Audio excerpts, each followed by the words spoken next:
Well, hello there, and welcome. We're doing a deep dive today into June 9, 2025. And wow, what a day that turned out to be, just packed with significant events across the globe and right here at home. It really was. We've gone through the sources you shared, and our mission today is really to cut through all that noise. Yeah, We want to pull out the key bits of info, maybe highlight some surprising facts, and, connect some dots that might not have been obvious at first glance. exactly. Think of us as your guides through, well, a pretty information-dense day. We're going to unpack everything from rising tensions in U.S. cities and global hotspots. To some really interesting shifts in science funding, market moves, and even some striking environmental news. Definitely. Let's get started. Okay. So we really have to begin in the United States and specifically what was going on in Los Angeles. The sources paint a picture of the fourth day of pretty violent protests. Right, sparked by those federal immigration raids targeting undocumented individuals. And the federal response mentioned in the material, that really seemed to dial things up, didn't it? It absolutely did. The numbers mentioned were 700 Marines deployed. Marines, wow. Yeah, and about 2,000 additional National Guard troops brought in to support the state forces already there. Okay. But what's really notable, according to these reports, is that this action apparently bypassed California Governor Gavin Newsom's authority. Completely. Bypassing the governor. Okay, I mean, that sounds like an immediate recipe for conflict right there. You'd think so. And the sources show he reacted pretty strongly.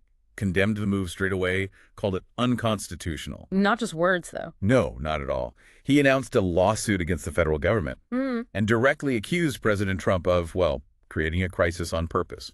To what end, according to Newsom? To, and this is a quote highlighted, assert control over state forces. He flat out labeled the deployment unlawful. Wow. Okay, so a major move by the executive branch and the state leadership pushing back immediately, legally even.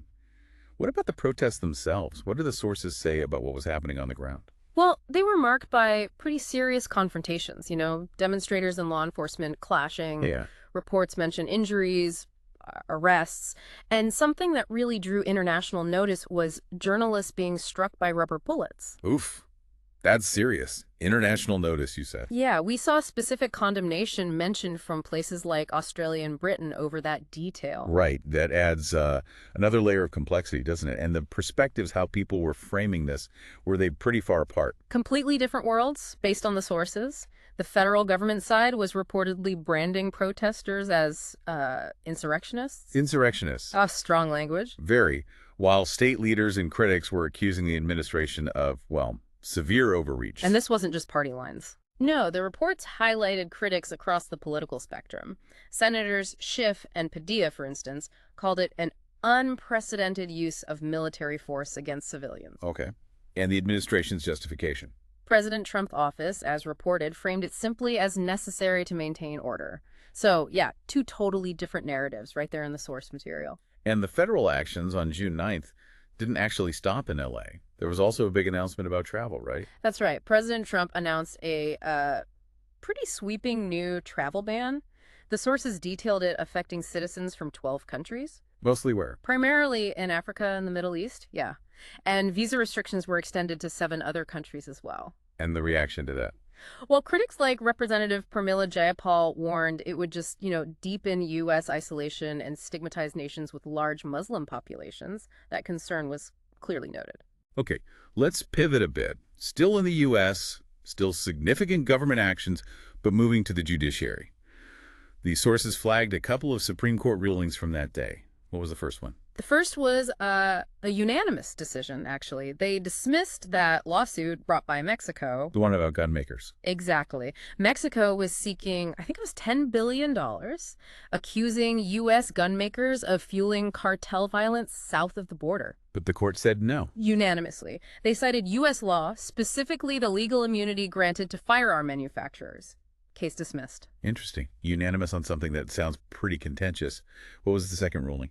This one was described as more controversial in the material. It allowed a Trump-era agency, DOGE, the Department of Government Efficiency. Right, DOG. It allowed them to access Social Security Administration data on millions of people. Whoa, okay. Accessing Social Security data. That immediately sounds like privacy red flags. Big time. The reports highlighted that civil liberties and privacy concerns were raised immediately. And was the court united on this one? Not at all. The fact that 3 liberal justices dissented really underscores the division on the court over this specific issue.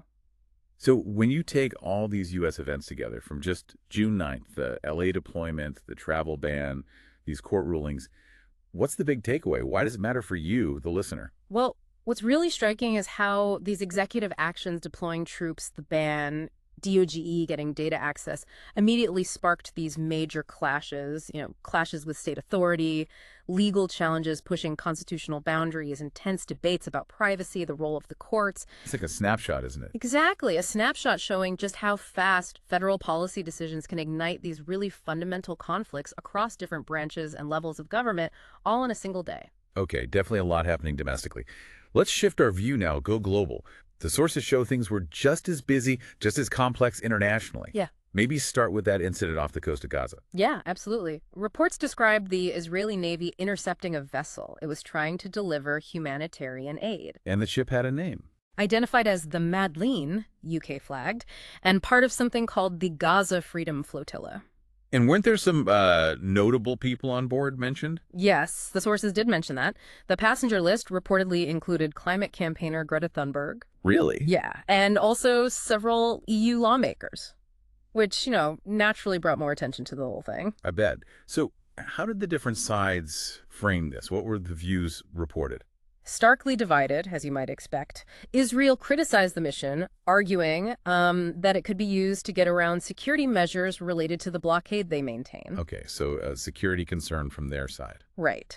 But supporters, on the other hand, really emphasized the dire humanitarian situation in Gaza.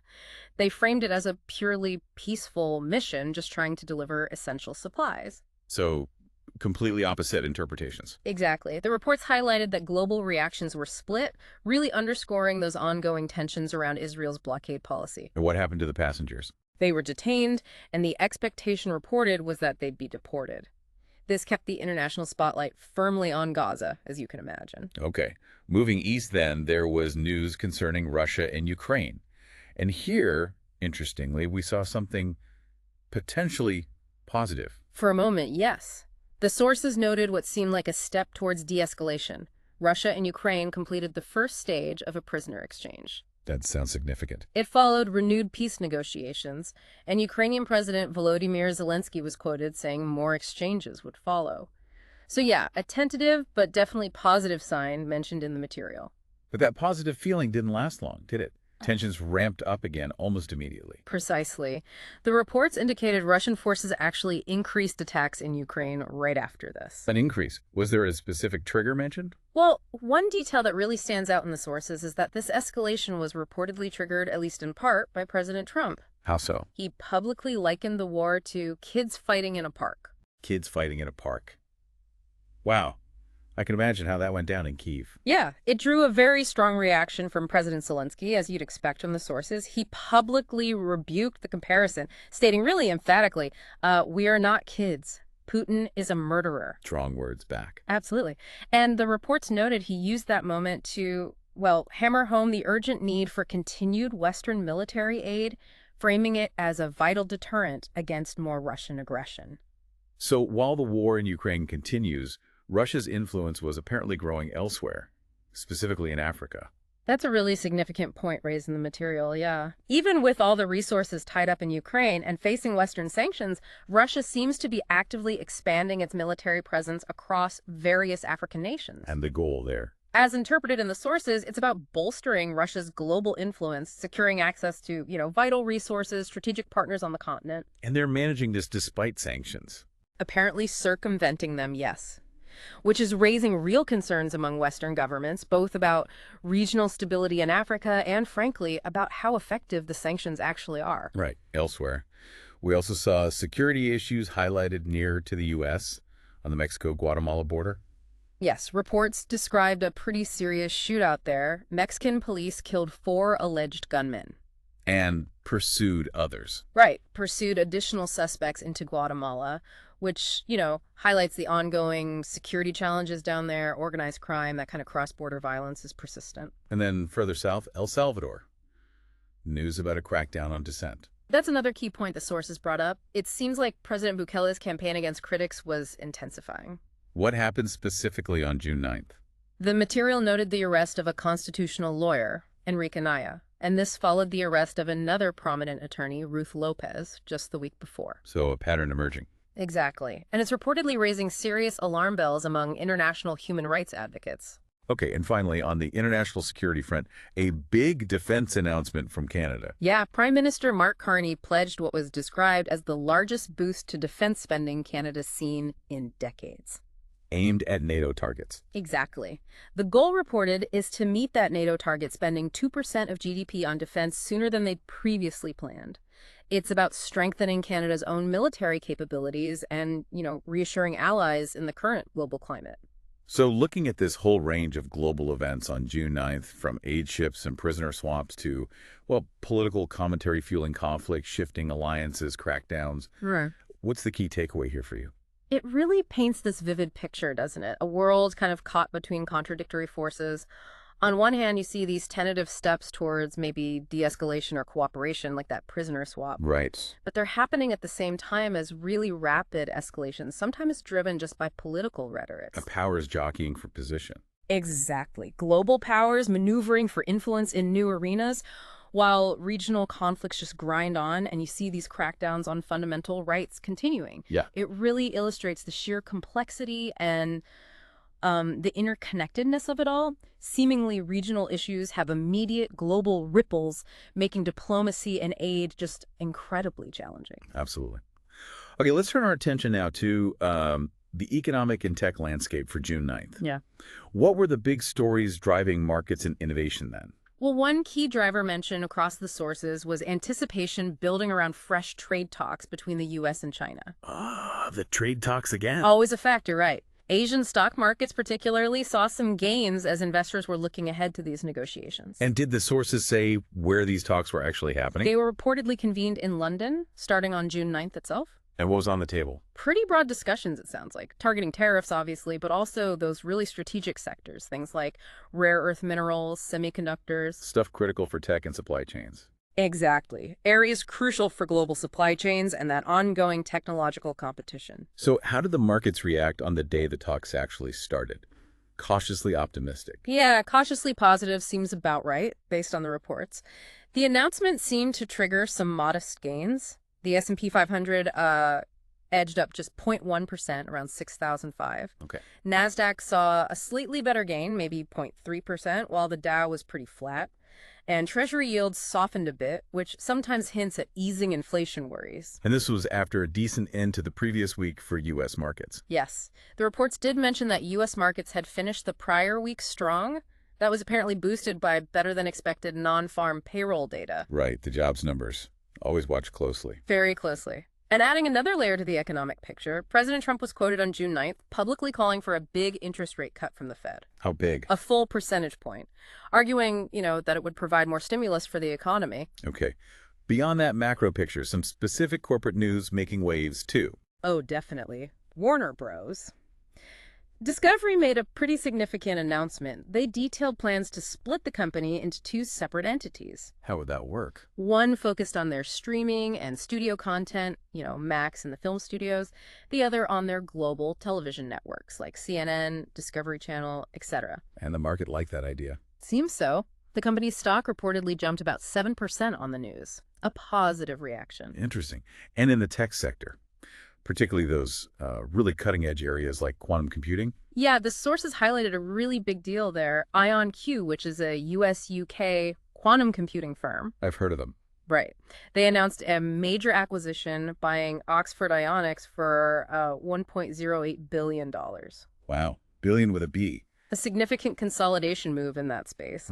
And elsewhere in the UK tech scene, companies like Spectrus and AlphaWave also saw their stock prices surge. That was reportedly driven by takeover interest and some specific offers. And for the tech world's calendar, June 9th was a pretty big day for Apple, too, wasn't it? It was. June 9th marked the start of Apple's Worldwide Developers Conference, WWDC 2025.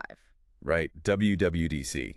Always lots of buzz. Always. The reports anticipated the usual updates across all their main operating systems: iOS for iPhones, macOS for computers, watchOS, tvOS, and visionOS for the headset. Any particular focus expected? A lot of speculation noted in the sources about potential new AI integrations, how Apple would weave AI more deeply into all those platforms. Right, the AI race continuing. Yeah. So what do all these updates, market moves, corporate splits, tech deals, WWDC kicking off, tell us about the economic and tech vibe on this particular day? Well, they really give you a window into the forces dominating the landscape then. You see the constant influence of US-China trade dynamics, right? Right. You see how big media companies are trying to restructure to figure out the streaming puzzle. Yeah. And you see that relentless pace of innovation and big money flowing into cutting-edge fields like quantum and AI. Because it's all happening at once. Exactly. Global macro factors, big corporate strategies, and these tech breakthroughs are all intertwined, shaping where the money's going and what the future of these industries might look like. Makes sense. Okay, finally, let's wrap up with a look at environment, science, and maybe some unexpected odds and ends from June 9th. Weather seemed like a huge story, particularly in the U.S. Wow, it was severe, no question. Reports described these incredibly powerful thunderstorms slamming parts of Texas and Oklahoma. Not just rain and thunder. Far from it. We're talking hurricane-force wind gusts up to 100 miles per hour mentioned, and hail the size of grapefruits. Grapefruit-sized hail, that's serious damage. Absolutely. Left tens of thousands without power, caused widespread damage reported across those areas. And these storms moved, didn't they? They didn't just stay there. No, the systems tracked eastward. They brought damage along the East Coast, too, downing trees from Virginia down to South Carolina. Any tornado risk? Spawning possible tornadoes, yeah, especially near big metro areas like Washington, D.C. and Baltimore. The National Weather Service had even warned about a potential derecho. Which is that massive windstorm, right? Exactly, a widespread, long-lived wind event. Though the sources noted it didn't quite fully materialize as one continuous derecho in the end. Still, very dangerous conditions. And meanwhile, out in the ocean? Tropical storm Barbara off Mexico's coast was expected to strengthen and become the season's first hurricane. So, active weather all around. Okay, beyond the immediate weather drama, the courses also gave more details on the U.S. science and tech budget, specifically the Trump administration's plan for fiscal year 2026. What stood out there? Well, the budget details that came out showed a pretty significant 25% increase proposed for isotope research and production. That's under the Department of Energy. Okay, an increase there. What else? Advanced scientific computing was slated for basically level funding, so no increase, no cut. And smaller cuts were proposed in some other areas within the administration's request. But Congress had its own ideas, didn't it? The sources mentioned differing plans there. Yes, definitely. In Congress, the reports noted Senate Republicans were proposing something quite different. A nearly $10 billion boost specifically for NASA. A big jump for NASA. It's huge. But interestingly, that same package included plans to rescind, basically, to cancel some funding that had already been set aside for NOAA. NOAA, so the Weather and Climate Agency. Exactly, the National Oceanic and Atmospheric Administration. So giving to NASA, taking from NOAA, potentially. Complicated budget politics. Anything else in that legislative package? Yeah, it also aimed to restore and expand the FCC's authority to auction radio spectrum. The airways for phones and stuff. Right, those invisible highways crucial for wireless communication. The sources mentioned this had implications not just for telecoms, but even for climate resilience programs, and it included funds for new Coast Guard icebreakers. Icebreakers? For where? Essential ships for accessing remote polar regions, particularly Antarctica mentioned in one source, crucial for research down there. Okay, so we've got this mix. Some proposed increases from the administration, some level funding, some cuts, and then Congress with different priorities, like boosting NASA, but potentially cutting NOAA. But the sources also showed another side to the science funding story, a more critical view. Absolutely. And this is a really critical counterpoint presented in the materials. Hundreds of scientists from the NIH, the National Institutes of Health, the big medical research agency, Right. they publicly criticized what they described as steep funding cuts they'd faced under the Trump administration. How did they protest? The reports even described them marking namesakes at the NIH Visitor Center like a symbolic act. And adding weight to that, the president of the National Academy of Sciences, the NNS, The big deal in the science world. very big, he issued this stark warning cited in the material saying that U.S. science is basically entering a pessimistic future unless leadership steps up with significant investment to regain a global competitive edge. Wow. That's a fascinating contrast, isn't it? Proposed boosts in some areas, like isotopes or NASA via Congress, but key scientists and leaders in other vital fields sounding a real alarm about cuts and a pessimistic outlook overall. It really highlights the complexity and the competing priorities within science funding. And alongside all this serious budget talk, there was some pretty spectacular, almost beautiful environmental news. Yeah, something truly special for people in certain areas. The aurora borealis, the northern lights. Visible in the U.S.? Yeah, much further south than usual. Reports said they were visible across northern U.S. states. Washington, Montana, Michigan were mentioned from June 9th through the 11th. What would cause that? A geomagnetic storm, basically a disturbance in Earth's magnetic field, kicked off by recent activity on the sun. NOAA even put out guidance on how to best view them safely. A nice reminder of the forces beyond our planet. But speaking of our planet's atmosphere, a more sobering climate data point was also released. A very sobering one, yeah. NOAA announced that global O-Aero concentrations had exceeded 430 parts per million the previous month. And the significance of that number. The reports highlighted NOAA's assessment. That's the highest level seen in roughly 30 million years. Really underscores the long-term unprecedented scale of current climate change. 30 million years. Wow. Okay. On a potentially more positive note for global environmental efforts, that High Seas Treaty seemed to be gaining some traction. It did seem to be. This treaty, which is all about protecting international waters, the areas beyond national borders. Right, the open ocean. Exactly, and protecting biodiversity out there. It gained more support at a UN ocean conference happening in France. How much support? The sources noted 18 additional countries pledged their support on or around June 9th. That brought it closer to the magic number 60 countries needed for it to officially enter into force to become legally binding. So potentially big step for protecting the oceans. Potentially huge. The goal of the treaty is ambitious. Protect 30% of the world's oceans and land by 2030. Advocates cited in the material really stress how vital it is. Any pushback mentioned? The usual concerns were voiced by critics, things about practical enforcement challenges out on the high seas, and potential impacts on national interests, like fishing rights or deep-sea mining. Always complexities. And finally, a cultural heritage story out of Peru, with a good outcome. Yes, a welcome reversal reported there. Peru's government decided to restore protection for the Nazca Lines Reserve. The ancient drawings in the desert. Those very ones. This came after a real backlash, nationally and internationally, against a previous decision that conservationists feared put the geoglyphs at risk. So, restoring the protection was widely welcomed. Good news there. And just a couple of other sort of miscellaneous but noteworthy events mentioned. Yeah, a couple more things caught our eye in the sources.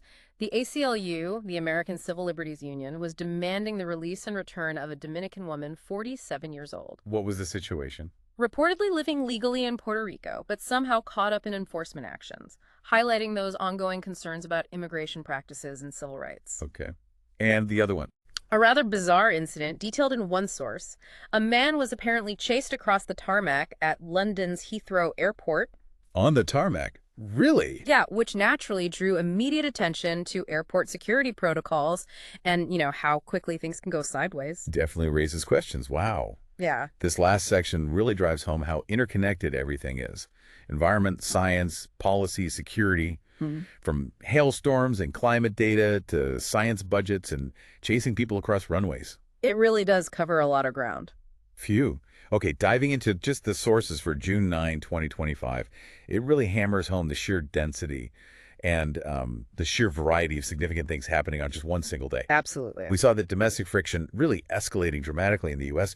International situations remain volatile, but with some contradictory trends, didn't they? Yeah, definitely complex. And then you had the shifts in the economic landscape, plus these major environmental markers being hit. It's a lot. It really is. Yeah. And it's only by, going through the source material like this piece by piece that you can start to actually see the connections. Yeah. The bigger picture behind the single headlines. Exactly. These events, they weren't happening in isolation. They're all threads, really, in these larger tapestries of ongoing trends, ongoing conflicts. And you have to consider the cumulative effect, don't you? All these diverse events unfolding simultaneously, it paints a really complex, sometimes quite contradictory picture of the world on that specific Tuesday. And that leads to, I think, a really fascinating final thought, drawing strictly from what we saw in the sources today. When you look at June 9th, you see these really stark contrasts, right? Like what? Like you have moments that look like cooperation, that Russia-Ukraine prisoner swap, maybe, or IC's treaty getting more support. Okay, signs of working together. Right. But happening literally alongside escalating tensions, like we saw boiling over in LA, and these severe crackdowns on dissent, like in El Salvador. Cooperation and conflict, side by side. Exactly. So the question to leave you with is, what is that juxtaposition, cooperation, and conflict unfolding in parallel? On the same day, what does that suggest about the global trajectory just on this one particular day? It's a powerful thing to mull over as you reflect on all this information.